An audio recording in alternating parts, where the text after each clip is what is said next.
चार पत्नी का एक घर जमाई पति। हे भगवान, क्या करूं? महेश, तू ही मुझे बता। मैं तो पागल हो गया हूं। मेरे पास एक फूटी कौड़ी तक नहीं है, ऊपर से नौकरी भी छूट गई है। पहले तो ये पैक पी, थोड़ी सी शराब अंदर जाएगी तो अंदर से आइडिया बाहर निकल कर आएंगे। राहुल और महेश घर की छत पर बैठकर शराब पी रहे होते हैं। तभी महेश राहुल से कहता है, अरे वाह, क्या जबरदस्त आइडिया आया है मुझे। तुझे पता है, हमारे पड़ोस में अभी एकदम फ्रेश रईसजादे आए हैं रहने के लिए, और तुझे पता है उस आदमी की 4 बेटियां भी हैं। अरे 4 बेटियां हैं तो मैं क्या करूं? मुझे अमीर होना है, ना कि शादी करके अपनी जिंदगी खराब करनी है। अरे पागल, वो एक ऐसा लड़का ढूंढ रहे हैं जिससे वो अपनी 4 बेटियों की शादी करवा सके। क्या कहा तूने? 4 बेटियों की शादी एक लड़के से? अरे हाँ, ताकि वो अपनी बेटियों के जमाई को घर जमाई बना सके। ना रे ना, मैं ये घर जमाई बनने का दाग अपने दामन पर नहीं लगने दूंगा। अबे, तेरे दामन पर भिखारी नाम का जो दाग लगा है, उससे अच्छा तो घर जमाई बनने का दाग बढ़िया है। कम से कम तू अपने ऐशो आराम के लिए भिखारियों की जिंदगी को तो नहीं जिएगा। अरे भाई, ये तो मैंने सोचा ही नहीं। एकदम कमाल का आइडिया है, एकदम फर्स्ट क्लास। चल तो फिर तैयार हो जा, एक साथ 4 लड़कियों से शादी करने के लिए, क्योंकि मैं तेरी बात पक्की करवाने वाला हूँ। महेश अपने दोस्त राहुल का रिश्ता लेकर गजेंद्र के पास जाता है, जो कि पूरे शहर में सबसे अमीर था। देखो, मेरी बात कान खोल कर सुन लो। मैं अपनी बेटियों के लिए घर जमाई ढूंढ रहा हूँ। अगर तुम घर जमाई बनने के लिए तैयार हो तो मैं अपनी 4 बेटियों की शादी तुमसे करवा दूंगा। अरे, आप जैसा ससुर अगर हम जैसे गरीब लोगों को मिल जाए तो हमारी तो जिंदगी ही बन जाए। मैं आपकी 4 बेटियों से शादी करने के लिए तैयार हूँ। राहुल गजेंद्र की 4 बेटियों से शादी कर लेता है, जिसके बाद उसकी 4 बेटियां अपने अपने कमरे में राहुल के आने का इंतजार कर रही होती हैं। क्या बात है, आज तो मेरी मौज आ गई। कल तक मेरे पास एक भी लड़की नहीं थी, लेकिन आज मेरे पास 4 पत्नियां हैं। ऐसा सोचकर राहुल अपनी सबसे पहली पत्नी के पास जाता है और उसका घूंघट उठाने लगता है। जैसे ही राहुल उसका घूंघट उठाता है, वह उसे देखकर हैरान रह जाता है। हे भगवान, तुम्हारी आंखों को क्या हो गया है? ये सब एक हादसे के बाद हुआ था। अपनी महंगी पत्नी को देखकर राहुल के तोते उड़ जाते हैं और वह किसी तरह बहाना मारकर उसके कमरे से निकल जाता है। कोई बात नहीं, किस्मत का पहला कार्ड खराब निकला तो क्या हुआ, मैं दूसरा आजमा कर देख लूंगा। ऐसा सोचकर राहुल अपनी दूसरी पत्नी करुणा के कमरे में जाता है और उसकी खूबसूरती देखकर कहता है, अरे वाह, तुम कितनी खूबसूरत हो। तुम तो बिल्कुल चांद का टुकड़ा लग रही हो। अब्बा जब्बा चब्बा। अरे, ये अब्बा जब्बा चब्बा डब्बा, ये क्या होता है? ये सुनकर करुणा चुप हो जाती है। वैसे तुम इतनी खूबसूरत हो, तुम्हारे मुंह से मैं एक गाना सुनना चाहूंगा। अब्बा जब्बा चब्बा, अब्बा जब्बा चब्बा। इसका मतलब मेरी किस्मत का ये कार्ड खराब निकला। आखिर तुम्हें दिक्कत क्या है? राहुल ऐसे ही करके तीसरी पत्नी के पास जाता है। उसकी तीसरी पत्नी की दिमागी हालत बिल्कुल भी ठीक नहीं थी।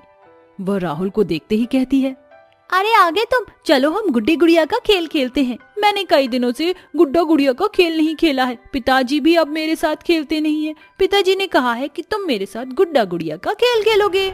राहुल आरती की खुशी के लिए थोड़ी देर उसके साथ गुड्डा गुड़िया का खेल खेल लेता है, जिसके बाद वह किसी तरह वहाँ से भी निकल जाता है। हे भगवान, ये सब मेरे साथ क्या हो रहा है? अरे, इस महेश के बच्चे ने तो मुझे फंसा ही दिया। अब मैं क्या करूं? कैसे निकलूंगा मैं इस समस्या से? तीनों पत्नियों की ये हालत देखने के बाद राहुल को अपनी चौथी पत्नी देखने की हिम्मत नहीं होती, लेकिन फिर भी वह हिम्मत करके अपनी चौथी पत्नी के कमरे में पहुंच जाता है। अरे, ये बैठी हुई तो बिल्कुल शांत लग रही है, लेकिन पता नहीं इसके अंदर क्या खोट होने वाली है। राहुल कुछ कहता इससे पहले अनन्या उससे कहती है, अरे क्या हुआ? आप तो बड़ा ही शर्मा रहे हो। आ जाओ, अंदर आ जाओ। अनन्या के बुलाने के बाद राहुल बेड पर जाकर बैठ जाता है, जिसके बाद अनन्या उसे एक दूध का ग्लास देती है। ये लीजिए, दूध का ग्लास पी लीजिए। राहुल दूध का ग्लास पीते हुए अपने मन ही मन सोचता है, जिसकी उम्मीद नहीं थी वही थोड़ी ठीक ठाक निकली है। इस अमीर बाप की 3 बेटियां तो बिल्कुल बेकार निकली। आखिर इसने मुझे घर जमाई बनाया क्यों है? तभी अनन्या कहती है, मैं जानती हूँ कि आपके मन में ये सवाल दौड़ रहा है कि आखिर मेरे पिताजी ने आपको घर जमाई क्यों बनाया है। दरअसल मेरी तीनों बहनों के पतियों ने उन्हें धोखा देकर छोड़ दिया था, जिसके चलते उनकी ये हालत हो गई। डॉक्टर ने कहा जब तक उनकी शादी नहीं हो जाती और कोई उन्हें संभाल नहीं लेता, तब तक उनकी ये हालत ठीक नहीं होगी। अरे, ये तो सरासर धोखा है। मैं अकेला कैसे इन तीनों को संभालूंगा? प्यार में एक अलग ताकत होती है। अगर तुम प्यार से उन्हें ठीक करना चाहोगे तो वह तीनों ठीक हो जाएंगी। राहुल अनन्या की बात समझ जाता है, जिसके बाद वह हर रोज अपनी तीनों पत्नियों को थोड़ा थोड़ा समय करके अपने प्यार का थोड़ा थोड़ा हिस्सा देने लगता है। कुछ ही समय में गजेंद्र की तीनों बेटियां पहले की तरह बिल्कुल ठीक हो जाती हैं। आपका बहुत बहुत शुक्रिया, आपने मुझे पहले की तरह बिल्कुल ठीक कर दिया। मगर आप ना होते तो आज मैं पहले की तरह बिल्कुल ठीक नहीं हो पाती। अपने पति के जाने के बाद से मैंने बोलना ही छोड़ दिया था, जिसकी वजह से मेरी ये हालत हो गई थी। लेकिन आपने अपने प्यार से मेरी परेशानी को बिल्कुल हल कर दिया है। मेरे पति के जाने के बाद मैं अपना दिमागी संतुलन खो बैठी थी और बिल्कुल बच्चों की तरह बन गई थी, लेकिन आपने मुझे एक नया जीवन दिया है। ये सब तो मेरा फर्ज था, लेकिन अब मैं घर जमाई नहीं बनकर रह सकता। ये सुनते ही वह चारों गुस्सा हो जाती हैं। आप ये कैसी बातें कर रहे हो? आप तो मुझसे प्यार करते हो, आप मुझे छोड़कर कैसे जा सकते हो? राहुल जी तो केवल मुझसे ही प्यार करते हैं और किसी से प्यार नहीं करते। ये मेरे पति हैं। अपनी अपनी बकवास अपने पास रखो। राहुल जी मेरे पति हैं और ये सिर्फ मेरे हैं, और फिर ये हमारे पिताजी के दिए हुए टुकड़ों पर पल रहे हैं। राहुल तुम यहाँ से कहीं नहीं जा सकते। अरे तुम तीनों चिंता क्यों करती हो? राहुल जी हम चारों के पति हैं और इस घर के जमाई हैं। वो हमें चाहकर भी नहीं छोड़ सकते। हे भगवान, मैं तो इस घर जमाई के खेल में फंस गया हूँ। ये चारों तो आपस में ही लड़ाई करने लग गईं। इस कॉन्ट्रैक्ट को ध्यान से पढ़ो राहुल। इसमें तुमने साफ साफ लिखा है कि तुम मेरी चारों बेटियों की घर जमाई हो। अब तुम इस बात से पीछे नहीं हट सकते। देखो, मैं आपकी चारों बेटियों का पति बना तो था, लेकिन अब मैं इस घर का घर जमाई नहीं बन सकता, क्योंकि मुझे समझ आ गया है मुझे अपने सपने पूरे करने के लिए घर जमाई बनने की जरूरत नहीं है। मुझे तो खुद की मेहनत पर कुछ करना चाहिए। आपका ये कॉन्ट्रैक्ट आप अपने पास रखिए। अरे तुम्हें क्या पता बहू कैसे लेकर आते हैं। अरे जब मैं अपनी बहू लेकर आऊंगी तब मोहल्ले की सभी औरतें मेरी मॉडर्न बहुओं को देखती रह जाएंगी। ये तो है ही। अब तुम भी तो इतनी मॉडर्न हो तो बहू तो सुपर मॉडर्न आएंगी ही। तो फिर कब कर रही हो अपने तीनों बेटों की शादी? अरे मॉडर्न बहू ऐसे ही थोड़ी ना मिल जाती है, और जल्दबाजी में मैं कोई काम नहीं करना चाहती। अभी तो मेरे बेटे ही इतने काबिल नहीं हुए कि मैं उनकी शादी करा दूं। तभी दरवाजे से उसके तीनों बेटे घर में आते हैं, और उसके तीनों बेटों के साथ साथ 3 लड़कियां भी होती हैं जिन्होंने साड़ी पहनी होती है। वह तीनों लड़कियां घूंघट में होती है और संगीता के पैर छूती है। पाई लागू माँ जी। अरे अरे कौन है ये तीनों? अरे उठो, मेरे पैरों के पास से तो उठ जाओ। संगीता की सभी सहेलियां उसे देखकर हंसने लगती है, जिसके बाद संगीता को बहुत गुस्सा आता है। वो अपने तीनों बेटों से कहती है, अब मुझे कोई बताएगा ये सब मेरे घर में क्या चल रहा है? भाई तू बता, तू पागल है क्या? हम दोनों तो छोटे हैं, ये बात तो बड़े भैया बताएंगे। माँ को बताओ ना। रजवीर भैया, माँ कुछ पूछ रही है। क्या बताऊं माँ, ये हम तीनों की पत्नियां हैं। क्या कहा तूने? ये मेरी बहू है? तुम तीनों का दिमाग तो खराब नहीं हो गया? अरे इस तरह शादी कौन करता है? ऊपर से शादी करने के लिए तुम्हें यही लड़कियां मिली थी? माँ, हम अपनी पत्नियों के बिना नहीं रह सकते। हम अपनी पत्नियों को बहुत प्यार करते हैं। हाँ माँ, अब हमारी यही दुनिया है और आपकी बहू भी यही तीनों है, और आपको तो खुश होना चाहिए। अब आपकी 3 बहुएं घर में आ गई है आपकी सेवा करने के लिए। हाँ माँ, अब आपकी उम्र भी तो हो गई है, अब आपको घर में आराम करना चाहिए। क्या कहा? मेरी उम्र हो गई है? अरे ये कैसी औलाद है मेरी जो मुझे तो जवानी में ही बूढ़ा बनाकर छोड़ेगी? अरे इतनी सी उम्र में तुमने मुझे सास बना दिया। मुझे तो तुम्हारे ऊपर बहुत गुस्सा आ रहा है। मैं कुछ नहीं जानती। इन गवार लड़कियों को अभी के अभी घर से निकालो। वह तीनों घूंघट में होती है और कहती है, लेकिन माँ जी, अब तो हम तीनों ही आपकी बहुएं हैं। माँ जी, अब तो इसी घर में हमारी अर्थी उठेगी। माँ पिता कहते हैं कि बेटियों की डोली मायके से उठती है और अर्थी ससुराल से। और माँ जी, हम आपको कैसे छोड़ के जा सकते हैं? आप तो हमारी सास हो। आपकी देखभाल करने का तो हमारा पूरा फर्ज। अरे चुप करो तुम तीनों। क्या यह माँ जी लगा रखा है? मैं तुम्हारी कोई सास नहीं हूँ जो तुम मुझे ऐसे बोल रही हो। अभी के अभी तुम तीनों मेरे घर से निकल जाओ। नहीं माँ, ये लड़कियाँ कहीं नहीं जाएंगी। ये इस घर की बहू है, और अगर ये घर से निकलेंगी तो इनके साथ उनके पति भी जाएंगे। इसका मतलब तुम इन गवार लड़कियों के लिए अपनी माँ को छोड़ना चाहते हो? नहीं माँ, हम आपको छोड़ना नहीं चाहते, लेकिन आप हमें मजबूर कर रही हैं। आप जानती हो कि हम तीनों इन तीनों से प्यार करते हैं, उसके बाद भी आप हमें इन्हें निकालने के लिए कह रही हैं। संगीता अपने बेटों के प्यार के आगे झुक जाती है, जिसके बाद उसे ना चाहते हुए भी उन गंवार लड़कियों को अपने घर में रखना पड़ता है। लेकिन वह तीनों हमेशा घूंघट ही करके रहा करती थी, जिसके चलते एक दिन संगीता उन तीनों से कहती है, अरे वैसे भी तुम इतनी गवार हो, लेकिन तुम हमेशा यह घूंघट क्यों करके रखती हो? क्या तुम्हें थोड़ी भी गर्मी नहीं लगती?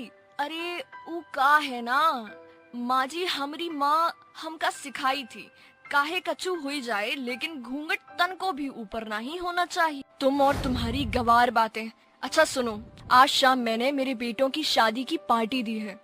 कम से कम शादी में तो अपना घूंघट उतार ही लेना, और हो सके तो थोड़ा ढंग के कपड़े पहन लेना। जब देखो ये साड़ी पहन कर रखी हो। क्या माँ जी, आखिर एक साड़ी वाले लिबास में बुराई ही क्या है? यह तो हमारी संस्कृति है ना। और वैसे भी आपने तो अपनी शर्म उतार ही दी है, हमें तो कम से कम हमारी शर्म पहनने दीजिए। हे भगवान, मैं ही बार बार भूल जाती हूँ। आखिर तुम गवार जो ठहरी, तुम्हें इसके अलावा पता ही क्या होगा। ऐसा कहकर संगीता घर से निकल पड़ती है और एक मॉल में जाकर अपने लिए एक वेस्टर्न ड्रेस खरीदती है। क्या बात है, यह वेस्टर्न ड्रेस कितनी खूबसूरत लग रही है। पूरी पार्टी में इससे पहनने के बाद तो मैं दिखाई दूंगी, और मेरे सामने तो मेरी बहू भी फीकी पड़ जाएंगी। ऐसा कहकर वो उस ड्रेस को खरीद लेती है और वापस घर पहुंच जाती है। घर पहुंचने के बाद शाम की पार्टी के लिए तैयारियां शुरू कर देती है। जैसे ही शाम होती है, वह अपनी वेस्टर्न ड्रेस पहनकर अपनी तीनों बहुओं के सामने आती है और उनसे कहती है, देखो मेरी सहेलियां तो अभी तक आई नहीं हैं, और मैं उनके आने का इंतजार नहीं कर सकती। मुझे बस इतना बता दो कि यह गहने इस ड्रेस पर अच्छे लग रहे हैं या नहीं। अरे माँ जी, यह गहने केवल संस्कृति पहनावे पर ही अच्छे लगते हैं, इन पर तो ये बिल्कुल भी अच्छे नहीं लग रहे। अरे बंदर क्या जाने अदरक का स्वाद। तुम थोड़ी मॉडर्न होती तभी तो तुम्हें पता चलता कि कौन सा गहना कौन से कपड़ों पर अच्छा लगता है।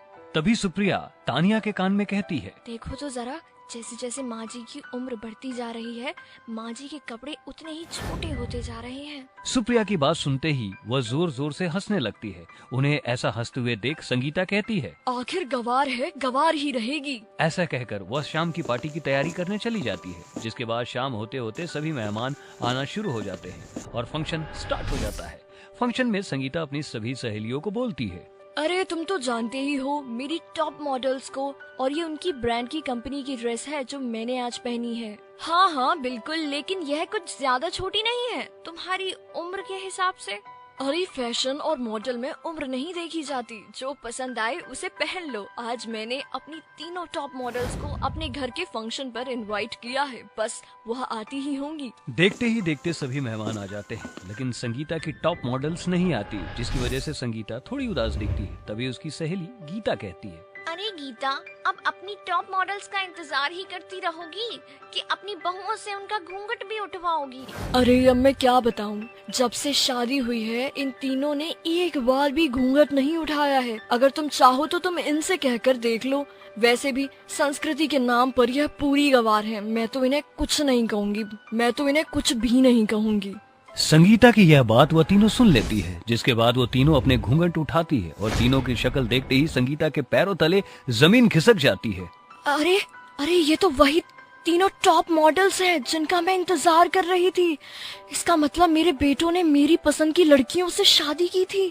देखा, तुम लोगों ने देखा, मैं तो कहती थी मेरी बहुएं टॉप मॉडल्स होंगी। लेकिन माँ जी, टॉप मॉडल होने का मतलब यह नहीं होता कि हम अपनी संस्कृति भूल जाएं।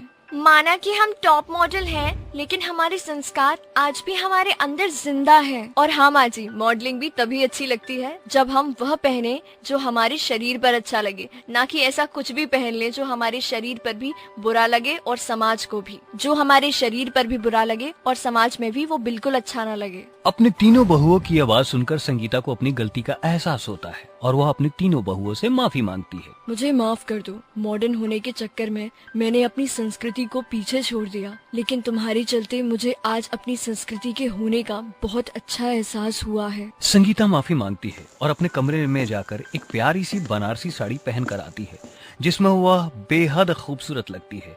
उस दिन के बाद से वह अपनी तीनों बहुओं के साथ खुशी खुशी रहने लगती है। गवार बहू की 4 मॉडर्न सौतन। सांझ की बेला बीत चुकी थी। घड़ी में 7 बज रहे थे। तभी चंपा चिल्लाती है, लाजो, आरियो लाजो। अरे मेरी बहरी बहू जिंदा भी है कि निपट गई? चंपा की चिल्लाहट सुनकर रसोई घर से भागती हुई उसकी बहू लाजो उसके पास आकर बोलती है, जी माँ जी, आपने बुलाया? बेड़ा गर्क हो। अरे ये कैसे फीके रंग की साड़ी पहनी हुई है।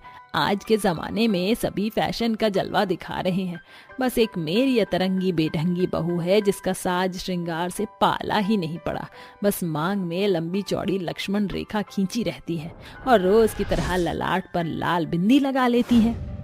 माँ जी, ये शौक श्रृंगार नई नवेली दुल्हनों पर सोभते हैं। मेरे ब्याह को 5 बरस बीत गए।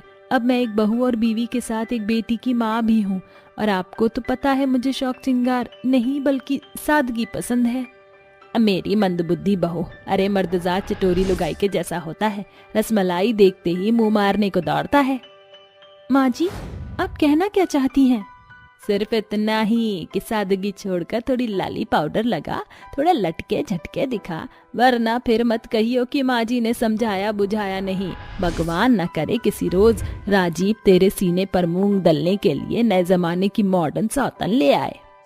एकाएक राजीव खुश मन से घर में दस्तक देता है। माँ, कहाँ हो आप?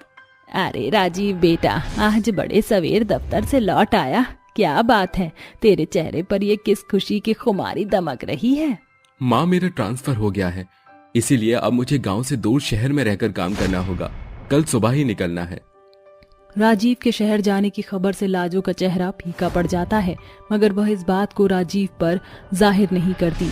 लाजो सारी रात अपने पति को निहारती है। इसी बीच बिहान हो जाता है और राजीव शहर के लिए रवाना हो जाता है। ऐसे में सास के ताने बाने बेचारी बहू की विरह को बढ़ाने लगे। माँ जी, शहर से इनकी कोई चिट्ठी आई? चिट्ठी पत्री की तो बात तो बिसार ही दे। नौकरी का बहाना लगाकर मेरा बेटा तेरे गवारपन से उकताकर शहर गया है, तभी तो तेरी और तेरी बेटी की कोई खास खबर नहीं लेता। अब तक तो वह तुझे बिसार कर तेरी किसी मॉडर्न सौतन के साथ रास लीला रचा रहा होगा। ये सुनकर बेचारी बहू की आंखें आंसुओं से भर जाती हैं और वह पपक पपक कर रोते हुए बोलती है।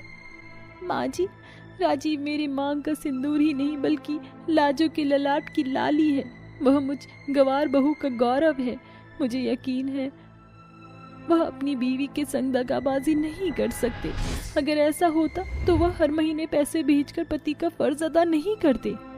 अरे मेरी गवार बहू, ये तेरी गलतफहमी है। मेरा बेटा तेरे लिए पैसे नहीं भेजता बल्कि अपनी बूढ़ी माँ का ख्याल करके मनी ऑर्डर भेजता है। तू मान या ना मान, मेरा मन कह रहा है कि राजीव ने तेरी मॉडर्न सौतन खोज ली है। चंपा की चिकनी चुपड़ी बात से बेचारी गवार बहू के मन में तूफान का सैलाब उफन पड़ता है। वह देर रात बिछौने पर लेटी खुद में बुदबुदाते हुए कहती है। अग्नि के साथ फेरे लेकर राजीव ने मेरी मांग सजाई थी। मैंने खुद को पवित्रता के साथ उन्हें सौंपा था। ऐसा करने से क्या मैं गवार हो गई? क्या सचमुच राजीव ने मेरे लिए शहर में मॉडर्न सौतन ढूंढ ली होगी? वह बेबसी बीवी बदरा की ओर ताकती, फपक फपक कर रोते हुए ऊँघते हुए नींद की गहराइयों में गोते लगाने लगती है। एक दिन, अरियो मेरी गवार बहू, देख तो जरा इतनी सबेर को दरवाजे पर कौन आया है? जी माँ जी। जैसे ही लाजो दरवाजा खोलती है तो सामने उसका पति राजीव अपनी 4 मॉडर्न बीवियों के साथ खड़ा होता है, जिसे देखकर लाजो को अपनी सास की बात सच होती दिखाई देती है और लाजो के शब्द लड़खड़ाने लगते हैं। राजीव, ये शहरी लड़कियां कौन है? हेलो सेनोरिटा, हम चारों अपना सेल्फ इंट्रो खुद देते हैं। मैं हूँ रैना, राजीव की first wife. I am Reema, Rajiv की सेकेंड वाइफ। हम हैं शनाया और शेफाली, राजीव की लास्ट वाइफ। राजीव, तुम बुद्ध बनकर खड़े क्यों हो? क्या सचमुच ये चारों शहरी मॉडर्न तुम्हारी बीवी हैं? तुझ गवार को कोई बात एक बार में समझ नहीं आती क्या कि ये चारों मेरी बीवी और तुझ गवार की मॉडर्न सौतन हैं? मतलब माँ जी सच कह रही थी? इनसे शादी रचते तुम्हें शर्म नहीं आई? एक बार तुम्हें मेरा ख्याल नहीं आया? बंद करो अपने उलूल जुलूल सवाल। तुझ जैसी गवार बीवी के संग रहकर मैं बोर हो चुका था, इसीलिए मैं शहर गया था ताकि कोई मॉडर्न लड़की मिले। और मेरी बुलंद किस्मत तो देख, एक साथ 4 शहरी मॉडर्न लड़कियां मुझ पर मर मिटी। और फिर हम चारों ने राजीव से शादी कर ली।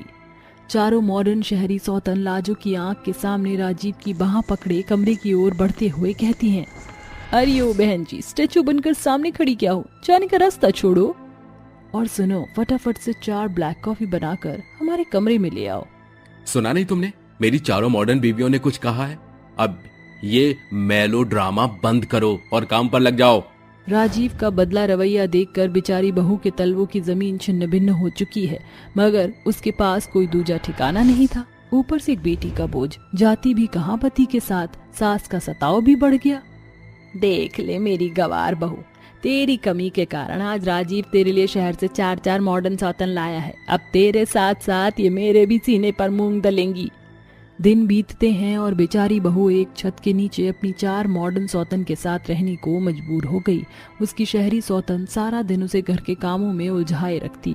वहीं दूसरी तरफ चंपा भी उसका खाना पीना बंद करके उसके पेट पर पाबंदी लगाकर उसकी दर्द को दोगुना कर रही थी। एक रात लाजो अपनी बेटी को गोदी में सुलाते हुए आंसू बहा रही थी। तभी उसे बगल के कमरे में हंसने की आहट आती है। राजीव, क्या कर रही हो? Control yourself. शेफाली, मैं तुम्हारा पति हूँ, अब मुझसे कैसा शर्माना। ये तो राजीव की आवाज है, वो इतनी रात तक जाग रही है। लाजो अपनी नन्ही बेटी को सुलाकर खुली हुई खिड़की से भीतर झांकने लगती है। तभी वह देखती है कि राजीव की मॉडर्न बीवी शनाया और शेफाली उसकी बाहों में है और रायना रीमा उसके माथे को चूम रही हैं। ये देखकर वह गुस्से से झुंझुलाती हुई अंदर आती है। अयो बहन जी, ये क्या बदतमीजी है, आने से पहले नॉक क्यों नहीं किया? दूर हटो मेरे पति से। मुझे नहीं पता था कि शहर से आई तुम चारों मॉडर्न सौतन इतनी बेशरम हो। इसमें बेशर्मी कैसी? हम चारों राजीव की पत्नी हैं। पत्नी का परिचय तुम मॉडर्न को पता भी है। एक सुहागन सपने में भी अपने सिंदूर को किसी गैर औरत से नहीं बांटती है। शारीरिक संबंध के पीछे पागल हुई बेहुदा औरत हो तुम। लानत है तुम पर। ये सुनकर राजीव गुस्से में लाजो को ताबड़तोड़ तमाचे मारते हुए उसे घसीटकर घर से निकालने लगता है। बस बहुत बर्दाश्त कर लिया तुझ गवार को, निकल अब। राजीव, ऐसा मत करो, हे भगवान कुछ करो। काश कि ये सब कुछ एक बुरा सपना होता तो टूट जाता। ऐसा कहते हुए वह गवार बहू आंखें मूंद लेती है और वह खुद को अपने बिछौने पर पाती है जहां रोते हुए उस रात उसकी आंख लग गई थी। मैं अपने बिस्तर पर कैसे? कहीं वो चारों मॉडर्न सौतन मेरे राजीव को शहर तो नहीं ले गई? लाजो झुंझुलाहट के साथ घर के सभी कमरे रसोई रौंदने लगती है। तभी उसे हॉल में बैठा राजीव दिखता है, जिसकी गोद में उसकी बेटी थी और बगल में उसकी सास चंपा बैठी थी। लाजो समझ जाती है कि वह सब कुछ महज बुरा सपना था। अरे देख बहू, राजीव तेरे लिए शहर से कितने सारे तोहफे लाया है। ये साड़ियाँ, चूड़ियाँ, बालियाँ। क्या हुआ लाजो, तुम्हारे चेहरे की रंगत क्यों उड़ी हुई है? वैसे माँ, अब मैं शहर नहीं लौटूंगा। अपने बाल परिवार के बीच इसी गांव में रहकर कमाऊंगा, ताकि आप लाजो और मेरी बिटिया मेरे नजर के साझे तो रहेंगे। ये सुनकर बहू का चेहरा खुशी से खिल उठता है और लाजो भागकर अपने पति के गले लग जाती है और लाजो के मन से अपने पति के बदलने का मलाल सदा के लिए खत्म हो जाता है।